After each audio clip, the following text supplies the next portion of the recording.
بسم الله الرحمن الرحيم الحمد لله رب العالمين إلهي بمحل له مدحوينها دلك جمهورية الصومال مدن مسبح عبدي يوفتي هجامين أيوه أيام ما أنت السعودية الحولات شغل كسو قاري مقالة بربري حرونت قبل كساحل مدحوينها يوفتي سو كسو كعتماء عاصمة دلك جمهورية الصومال لنا هرجيسة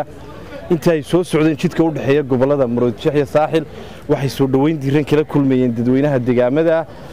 ومدحوينها يوفتي جودو كو قابلي فرحات رين madaxweynaha waftigiisu markay soo gaareen magaalada Berbera xarunta gobolka Saaxil waxa si ballaaran ugu soo dhaweeyay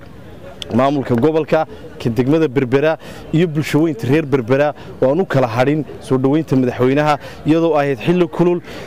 ay muujinayeen jacaylka iyo wanaaga iyo kalsoonida ay ku qabaan madaxweynuhuna isagoo la qaybsanaya dareenkooda waxa uu socod luga ku dhaxmaray gudaha magaalada Berbera oo ay shaariciyada magaalada tubnaayeen shacabka kala duwan ee magaalada Berbera booqashada kadib madaxweynuhu wuxuu booqday dekedda magaalada Berbera halkaas oo ay ku soo dhaweeyeen maamulka dekedda iyo hawlwadeennada kala duwan ee dekedda wuxuuna xariga ka jaray taag cusub oo casri ah oo ay soo iibsatay dekedda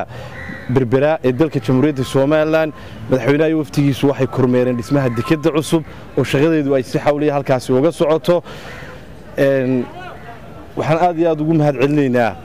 maamulka gobolka kan degmada Berbera bulshooyinka reer Berbera maamulka dekedaha Soomaaliland iyo guud ahaan shacabkii kala duwanaa ilaa saaka soo dhaweynta madaxweynaha u taagnaa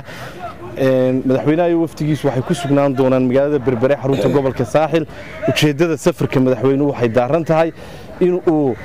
xogogaal u noqdo xaaladda guud ee gobolada iyo degmooyinka dalka inuu dardar geliyo shaqooyinka kala duwan ee ka soconaya gobolada iyo degmooyinka dalka isla markaana inuu xaqiijiyo oo kormeero mashaariicda horumarineed ee gobolada iyo degmooyinka aad iyo aad baa u mahadsantihiin wassalaamu calaykum waraxmatullaahi wabarakaatuh